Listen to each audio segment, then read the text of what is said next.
Welcome back to my channel. I know it's been a while since I uploaded. Not that there are many of you who are probably waiting, but that's okay.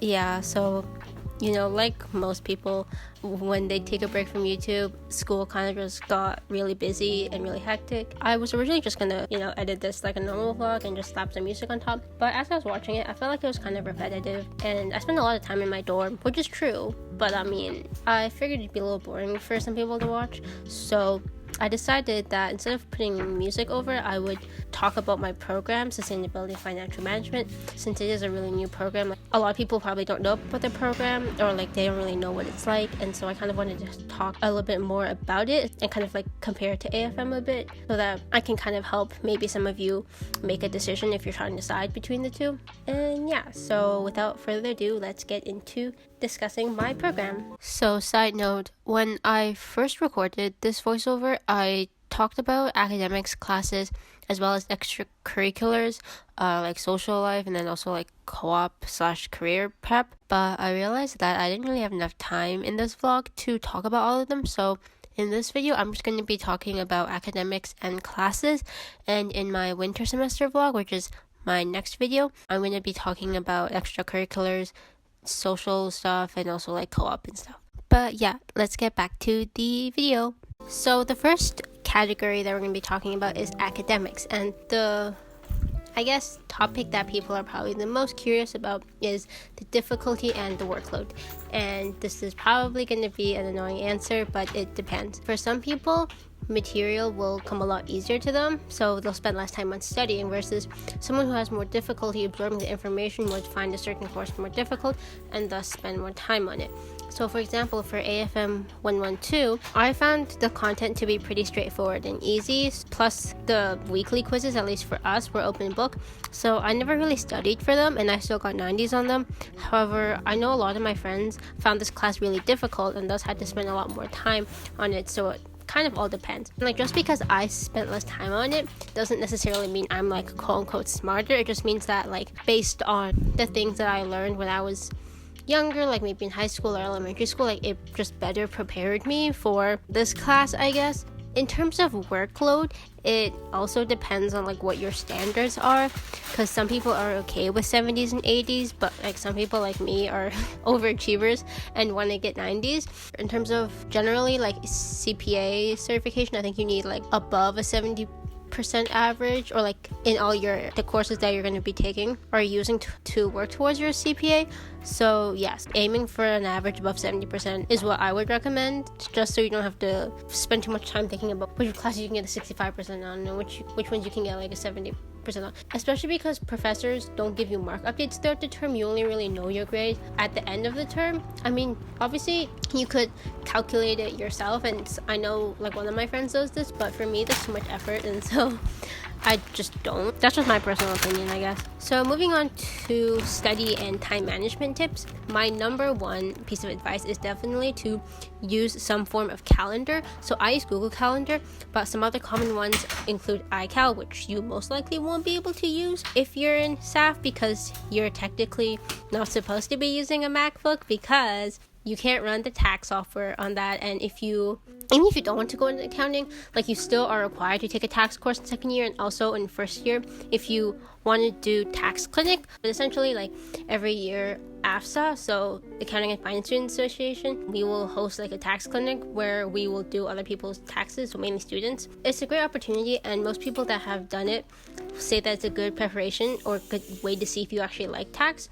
So I would definitely recommend doing it if you can, but for that you need a Windows laptop. You can't run the tax software on a Mac. So yeah, sorry, that was a side tangent, but the point is that you should use a calendar. I recommend Google Calendar just because for me, I prefer the interface, but you can also use Microsoft Office Calendar, especially since as a Waterloo student, you get a free Microsoft Office 365 subscription.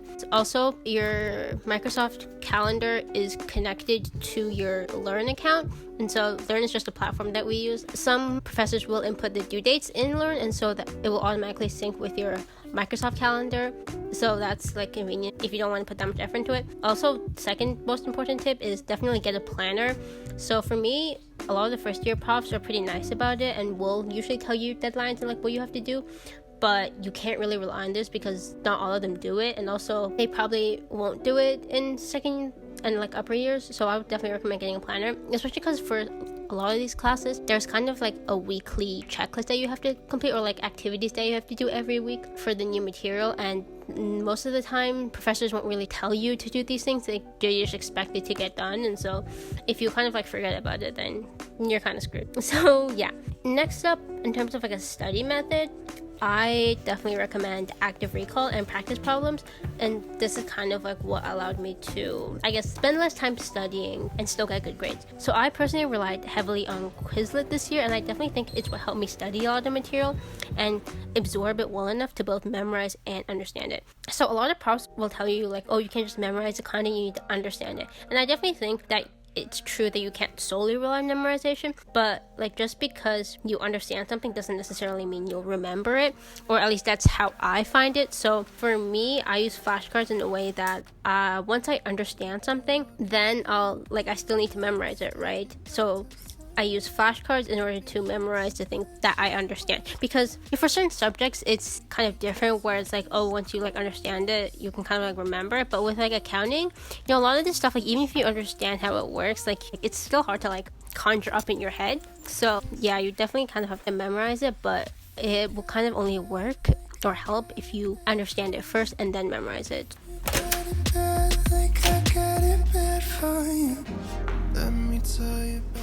Moving on to classes, I'm just going to be talking about the classes that SFM kids take that AFM kids don't.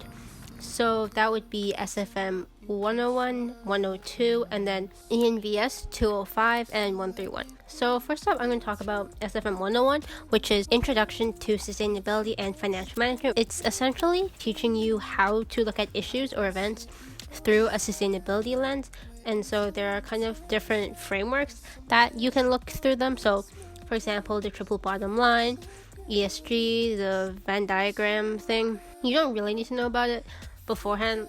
To be honest, I think most of my classmates didn't really have any background knowledge in this kind of stuff, but if you want to, then you can kind of read up about different environmental or social issues and news, but it's not really necessary. It just does help you to kind of better understand and contextualize some of the problems that are presented on the exams or like in class. But in terms of practice, definitely do the practice prompts given by the professor, and then an important tip is to exchange your answers with a classmate, or kind of like share your answers for the practice prompts, obviously not the actual exam. I think the profs are probably going to do this with you in class too, but it's good to kind of get another person's perspective on what they kind of thought about the issue and what came to mind for them. But yeah, a lot of the rest of the course is just like information and facts and stuff, so definitely I would recommend using flashcards for that. So moving on to the other SFM course, SFM 102, which you take in 1B. This is Sustainability Economics, and so this essentially just combines macro, micro economics as well as sustainability economics all in one, so it's very fast-paced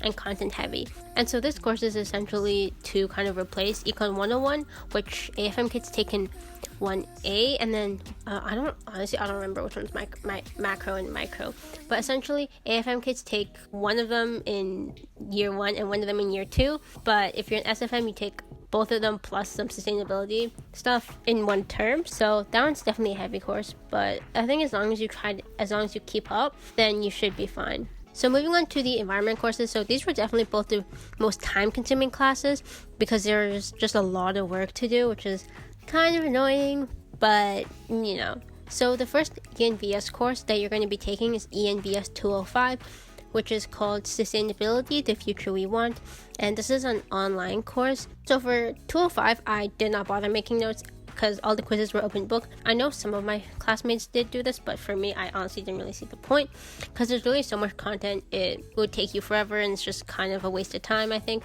Yeah, but honestly, obviously that's just personal preference, and if you think taking notes is going to help you, then feel free, but yeah, I wouldn't recommend it. I will say though that some of the quiz questions were kind of hard, but I don't think that taking notes would have helped me answer the questions. Aside from that, I would say the content was definitely pretty interesting, at least for me. The other ENVS course that you're going to be taking if you're in SFM is ENVS 131, Communication for Environmental Professionals, and this is kind of in replacement of SPCOM, which is what AFM kids take. The one thing that I would recommend for this is to do not buy the textbook. You do not need it. It's literally like $50.